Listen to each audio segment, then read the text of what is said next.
मैं इस दिन इस बात की भी खुशी जाहिर करना चाहता हूं कि छत्तीसगढ़ सरकार ने ईडब्ल्यूएस जजमेंट का फायदा उठाते हुए कहा है कि जो पिछड़ा वर्ग है उसे 27% आरक्षण देंगे, SC ST की आरक्षण को भी मुकम्मल रूप से देंगे और इस तरह से 50% का जो सुप्रीम कोर्ट ने एक प्रावधान किया था, एक सीलिंग लगाई थी, एक कैप लगाया था, उसको हटाते हुए छत्तीसगढ़ सरकार 1 और 2 दिसंबर को उस आरक्षण को विधानसभा में पारित करने वाली है।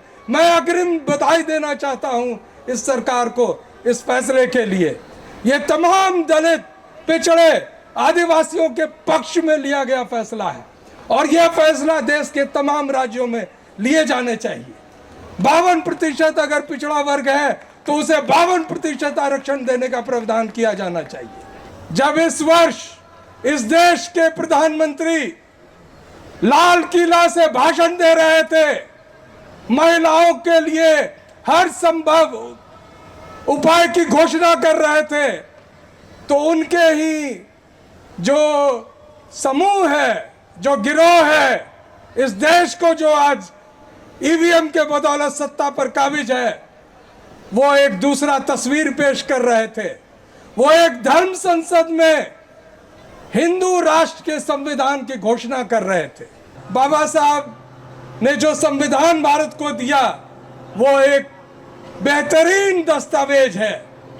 उसमें हम सबों के हितों की रक्षा की ताकत है।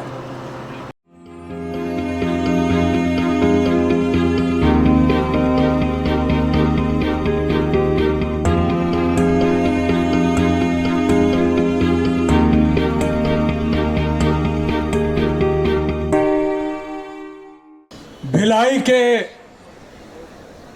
बुद्ध भूमि, पावन बुद्ध भूमि और जय भीम मेले में जो उपस्थित छत्तीसगढ़ के महान जनता, हमारे बहुजन साथी, भाई और बहनों और मंच पे विराजमान,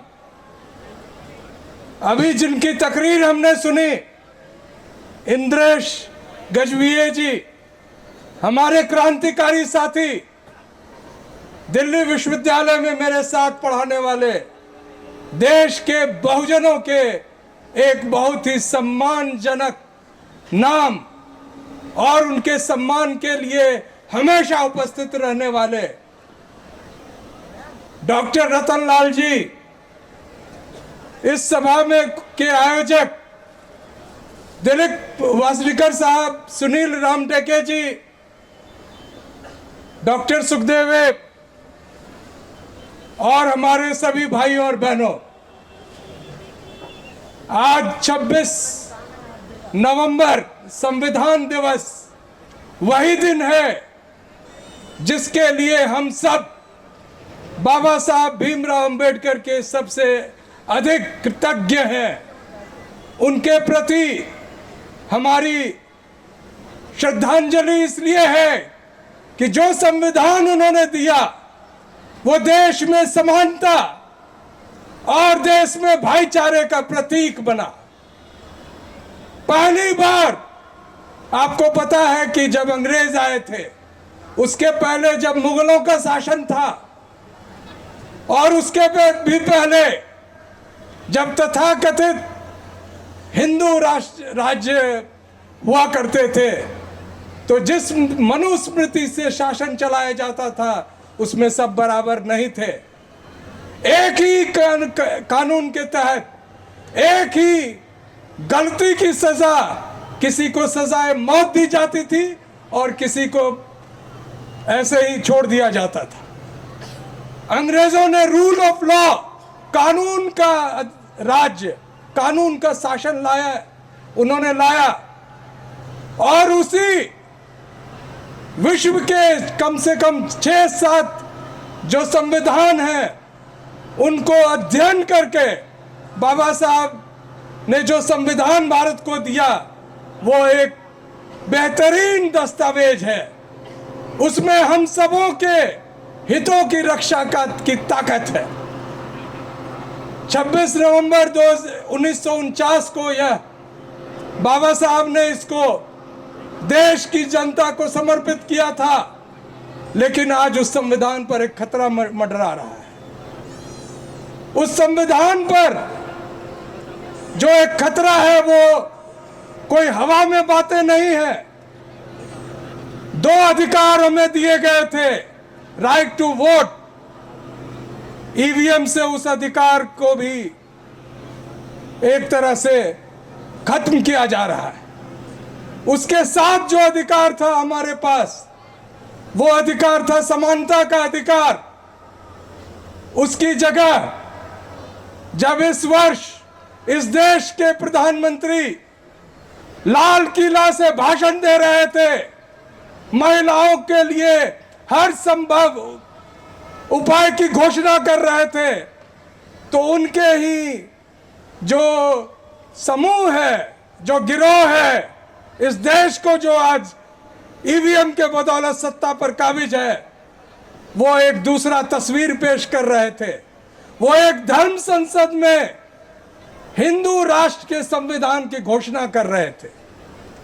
23 पन्ने उस संविधान के उसी दिन, उसके ठीक 2 दिन बाद देश के समक्ष रखा गया और कहा गया कि बाबा साहब का संविधान को अब बदला जाएगा। उसके जगह हिंदू राष्ट्र की संविधान लाई जाएगी और 700 पन्ने का वो होगा। सिर्फ 23 पन्ने उस दिन दिखाए गए थे। और उस पन्ने में क्या था? उसमें था कि देश में वर्ण व्यवस्था को पुनः लाया जाएगा। उसी वर्ण व्यवस्था जिसके खिलाफ आजीवन बाबा साहब ने एक संघर्ष किया, जिसके कारण सिर्फ एससी एसटी को नहीं, उनके लिखे संविधान के कारण, जो उसमें अनुच्छेद में पिछड़ा वर्ग आयोग के गठन का एक प्रावधान था, जिसके तहत मंडल आयोग बना, देश के 52 और 54% लोगों को एक अधिकार दिया गया। और आज उस अधिकार को एक तरह से चुनौती देने के लिए देश के एससी एसटी ओबीसी को सत्ता से पुनः हटाने के लिए हिंदू राष्ट्र की संविधान की घोषणा की गई है।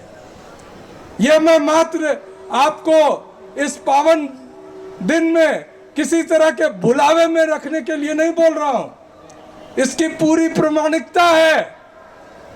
पूरे मीडिया पर अभी काबिज है जो लोग, वो इसको अपने ढंग से प्रस्तुत करते हैं। वो एक एक करके बाबा साहब के लिखे जो संविधान है उस पर अटैक कर रहे हैं। सुप्रीम कोर्ट का जो जजमेंट आया ईडब्ल्यूएस को लेकर, यहां हमारे सभी साथी जानते हैं वो संविधान विरोधी है। संविधान में बाबा साहब ने प्रतिनिधित्व की बात की थी। आरक्षण जो था शैक्षिक और सामाजिक आधार पर था, उसमें आर्थिक पक्ष जोड़कर और उसी समाज को जो देश में वर्षों से सत्ता पर काबिज है, उनके गरीब सुदामा को आरक्षण देने का प्रावधान किया गया। आज हमारे एक साथी मिले थे, उन्होंने कहा कि छत्तीसगढ़ में ईडब्ल्यूएस को 30% आरक्षण दिया जा रहा है, सॉरी 3% आरक्षण दिया जा रहा है। लेकिन मैं इस दिन इस बात की भी खुशी जाहिर करना चाहता हूं कि छत्तीसगढ़ सरकार ने ईडब्ल्यूएस जजमेंट का फायदा उठाते हुए कहा है कि जो पिछड़ा वर्ग है उसे 27% आरक्षण देंगे, एससी एसटी की आरक्षण को भी मुकम्मल रूप से देंगे। और इस तरह से 50% का जो सुप्रीम कोर्ट ने एक प्रावधान किया था, एक सीलिंग लगाई थी, एक कैप लगाया था, उसको हटाते हुए छत्तीसगढ़ सरकार 1 और 2 दिसंबर को उस आरक्षण को विधानसभा में पारित करने वाली है। मैं अग्रिम बधाई देना चाहता हूं इस सरकार को इस फैसले के लिए। ये तमाम दलित, पिछड़े, आदिवासियों के पक्ष में लिया गया फैसला है और यह फैसला देश के तमाम राज्यों में लिए जाने चाहिए। 52% अगर पिछड़ा वर्ग है तो उसे 52% आरक्षण देने का प्रावधान किया जाना चाहिए। आपको पता है कि हम जहां सोचना बंद करते हैं, हमारे जो देश में वर्षों से काबिज, जिनको मनुवादी, ब्राह्मणवादी या जो कह लीजिए, वो वर्ग वहीं से सोचना आरंभ करता है। वो पहले से तय कर लिया था। कल हम लोगों ने बात की कि 1990 में जब वीपी सिंह की सरकार आई, और आज वीपी सिंह का जिक्र आया है तो कल उनकी पुण्यतिथि है, मैं आज उनको श्रद्धांजलि भी अर्पित करता हूं। श्रद्धांजलि इसलिए अर्पित करता हूं कि बाबा साहब की मृत्यु के 34 वर्षों बाद उन्होंने बाबा साहब को मरणोपरांत भारत रत्न देने का एक बहुत ही शानदार कदम उठाया था। उन्होंने नेल्सन मंडेला को भी, जो अश्वेतों के लिए लड़ रहे थे दक्षिण अफ्रीका में, उनको भी भारत रत्न देने का एक शानदार कदम उठाया था। और इसके लिए आज हम वीपी सिंह को भी श्रद्धांजलि अर्पित करते हैं। जय भीम, जय भीम, जय भीम, जय भीम, जय भीम, जय भीम। साथियों, हमारे जो क्रांतिकारी साथी है रतन लाल जी, जिनके साथ में दिल्ली विश्वविद्यालय में पढ़ाता हूं, उनकी भाषण, उनका जो ओजस्वी तकरीर जो है वो आपके समक्ष आने वाला है। लेकिन मैं अपने दिल की बात इसलिए कहना चाहता था कि इस पूजनीय बुद्ध भूमि पर इस बात को पूरे हिंदुस्तान में जाने का समय आ गया है कि ये जो 1990 में निजीकरण के नाम पर इस देश के दलितों, पिछड़ों और आदिवासियों को ठगा गया है, उसको वापस लेना होगा। ऐसा क्रांति इसी भूमि से शुरू हमें करना होगा। निजीकरण के नाम पर तमाम आरक्षण खत्म कर दिए गए हैं। आज आप जिसके आधार पर यहाँ खड़े होकर चुनौती दे रहे हैं उस अस्पृश्यता को, जो छुआछूत के प्रावधान था, उसको पुनः लागू करने के लिए निजीकरण एक दूसरे तरह से लाया जा रहा है। और उसी का एक परिणाम है कि आज उन लोगों की इतनी हिम्मत बढ़ गई है कि वो हिंदू राष्ट्र की घोषणा करने की दिशा में भी आगे बढ़ रहे हैं। इसको रोकना प्रत्येक अम्बेडकरवादी, प्रत्येक मंडलवादी, प्रत्येक जय भीम की नारा लगाने वाले का परम कर्तव्य है। इस भूमि से मैं उसका आगाज करता हूं। आज संविधान दिवस पर संविधान बचाने के लिए आप लोगों का आह्वान करता हूं कि अगर आज आप कसम नहीं उठाएंगे, आज आप एक फैसला नहीं करेंगे, तो बाबा साहब का जो ये देन है इस देश को, इस पूरे विश्व को, एक जबरदस्त संविधान, उसको समाप्त कर दिया जाएगा और हम देखते रहेंगे। इसके लिए हमें तमाम युवा साथी, उनको आगे बढ़ना होगा। सिर्फ दलित पिछड़े ही नहीं, जो सही दिशा में संविधान के पक्ष में सोचने वाले इस देश के जितने लोग हैं, उनको आगे बढ़ना होगा। आज संविधान दिवस के दिन भी बाबा साहब को याद करने के साथ साथ मैं इस बात को भी आपके समक्ष रखना चाहता हूं कि जो हमारे संविधान की रक्षा के लिए दलित, पिछड़ों और आदिवासियों का जो कर्तव्य है, उसे निर्वहन करने का एक समय आ गया है। और उसको बचाने के लिए हमें हिंदू राष्ट्र की जो बात करते हैं, उनको एक करारा जवाब देने का भी एक ज़रूरत है। और उसका आज मैं आह्वान करता हूं। मैं अपनी बात समाप्त करना चाहता हूं।